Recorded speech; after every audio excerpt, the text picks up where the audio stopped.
Okay guys, ito na siya. Tingnan nyo naman.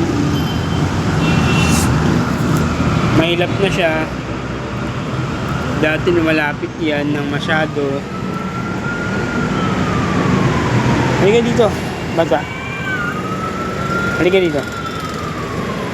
Halika dito.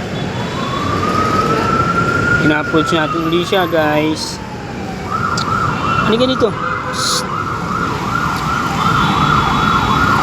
Halika dito. Tingnan nyo. Marumi pa rin yung ano nyo.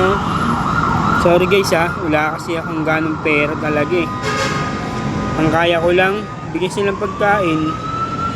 Dinalagdag ko sila sa budget ko guys. Sorry si Dila malapit na mga anak ko si Dila.